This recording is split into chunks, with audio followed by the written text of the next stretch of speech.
Magandang araw, magandang buhay. Lalong-lalo na sa ating mga minamahal na mga senior citizens. Mga lola at lola, sa araw na ito, ibabahagi ko sa inyo ang magaganap na pension release sa April 22, 2025 and that is Tuesday. Attention sa lahat ng mga senior citizens. Social Pension Payout Schedule, April 22, 2025. Alamin natin ang buong detalye sa balitang ito.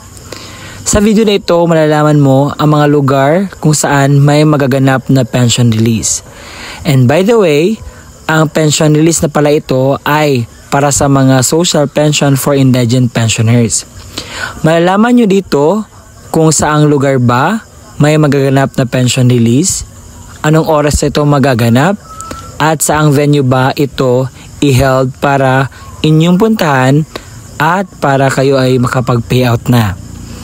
Kung gusto mo ang content na ito, inaanyayahan kita na tapusin ang video na ito hanggang sa dulo nang sa gayon makuha mo ang punto ng video kong ito. At kung hindi ka pa nakasubscribe, just hit the subscribe button at para maging updated ka sa mga videos na i-upload ko pa dito sa aking YouTube channel, i-bell notification mo na. At kung ikaw ay ready na, atin na itong pag-uusapan. Nangunguna sa ating listahan ang probinsya ng Davao Occidental, munisipalidad ng Sarangani. Sa April 22 po, may magaganap na pension release sa mga barangay na aking i-mention. May nakita kayo sa inyong screen na sa date na April 22, 2025, ito yung mga barangay na magpi-payout. Barangay Batuganding, Barangay Kamahulal, Barangay Kamalig, Barangay Gomtaco, Barangay Cunel, Barangay Laker, Barangay Lipol, Barangay Mabila, Barangay Patoko, Barangay Tagen, Barangay Tanina, Barangay Tukal. Ang inyong venue po kung saan kayo pupunta para kukuha ng inyong pensyon ay sa Municipal Gym. Ang oras po, pareho lang po kayo ng venue. Ang oras ay alas 8 ng umaga hanggang alas 3 po ng hapon. Sa Zamboanga del Sur, may magaganap po na pension payout sa April 22, 2025 at ang venue po ay sa Gymnasium ng Ramon Magsaysay, Zamboanga del Sur. Ngayon po babasahin ko ang mga barangay na mag-payout that time. Sa Barangay Bagong Upon, alas 8 hanggang alas 11 ng umaga ang inyong payout. Sa Barangay Upper Laprian, alas 11 hanggang alas 2 ng hapon ang inyong payout. Sa Barangay Sinagwing, alas 8 hanggang alas 11 ng umaga ang inyong payout. Sa Barangay Kauswagan, alas 11 hanggang alas 2 ng hapon.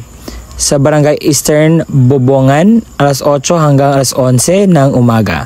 Sa Barangay Bambong Diot, alas 11 hanggang alas 2 ng hapon. Sa Barangay Wakat, alas 8 hanggang alas 11:30 ng umaga. Sa Barangay Lower Sambulawan, alas 11:30 hanggang alas 2 ng hapon. Sa Barangay Dipalusan, alas 8 hanggang alas 11:30 ng umaga. Sa Barangay Santo del Rosario, alas 11:30 ng umaga hanggang alas 2 ng hapon. Sa Barangay Switch, alas 8 ng umaga hanggang alas 11 ng umaga ang inyong payout. Sa Barangay San Fernando, alas 11:30 ng umaga hanggang alas 2 ng hapon. Sa Barangay Magsaysay, alas 8 ng umaga hanggang alas 11:30 ng umaga. Sa Barangay Malating, alas 11:30 ng umaga hanggang alas 2 ng hapon. Sa Barangay Esperanza, alas 8 ng umaga hanggang alas 11:30 ng umaga. Sa Barangay Mabini, alas 11:30 ng umaga hanggang alas 2 ng hapon. Sa poblasyon naman, alas 8 ng umaga hanggang alas 2 ng hapon ang inyo pong payout. Sa Lumba, Cagayan de Oro City, may magaganap po na pension sa inyo sa April 22 hanggang sa 30. So, ang dapat niyo pong gawin ay tingnan po ang inyong page dito sa Barangay Lumbia kung mayroon po ang inyong pangalan dahil naka-indicate po dyan na mayroon kayong payout na nakalagay dyan. So, umaga po magsimula ang inyong payout that day mula April 22 hanggang April 30. Sa munisipalidad ng Kabugao, sa Barangay Bulo, may magaganap po na pension payout sa April 22, 2025 sa inyong lugar. So puntahan na po ang inyong barangay. Ang Santa Maria, Davao Occidental ay may magaganap din na social pension payout sa inyo April 22, 2025 at ito yung mga kasunod na barangay na i-mention ko kasama na ang oras at saka yung venue. Sa April 22, may magaganap po na pension sa Barangay San Juan. Ang oras po alas 8 ng umaga hanggang alas 5 ng hapon. Ang venue ay sa San Pedro Gym. Sa San Pedro, ang oras alas 8 hanggang alas 5 ng hapon sa San Pedro Gym magaganap. Sa Barangay Dato Intan at Barangay Kinilidan, ang inyo pong oras ay alas 8 hanggang alas 5 ng hapon. Ang venue ay sa San Antonio Gym. At kasali na po ang San Antonio Barangay po, alas 8 hanggang alas 5 ng hapon. Sa Santo Rosario at saka Barangay Kilusad, ang oras po ay alas 8 hanggang alas 5 ng hapon sa Santo Rosario Gym magaganap. Sa Benguet po, may magaganap po na pension release dyan sa inyong mga lugar. Sa munisipalidad ng Bagyas, ang mga barangay po na ito ay mag-payout. Barangay Natubleng, Barangay Amgalegay, Barangay Linguan, at Barangay Abatan.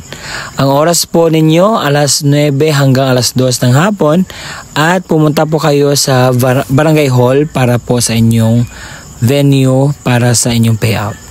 Sa Barangay San Rafael, meron po magaganap na validation para sa mga senior citizens alas 8 ng umaga hanggang alas 12 ng tanghali. Sa Cagayan de Oro City, sa Tinagpolan, may magaganap po na pensyon dyan sa inyo alauna ng hapon at pumunta na po kayo sa inyong barangay. Sa Nueva Vizcaya, may magaganap po na pensyon sa mga barangay na ito.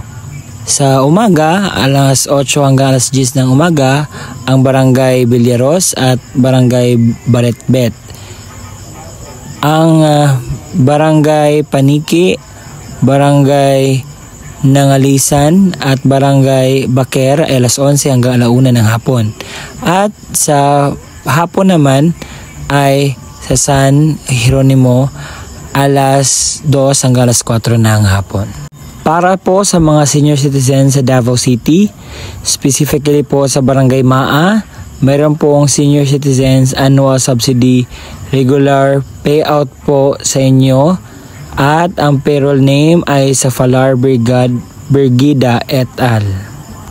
Sa Barangay San Pedro, Cantilan, Surigao del Sur, may magaganap po na social pension validation alas 8:30 ng umaga sa April 22, 2025 po.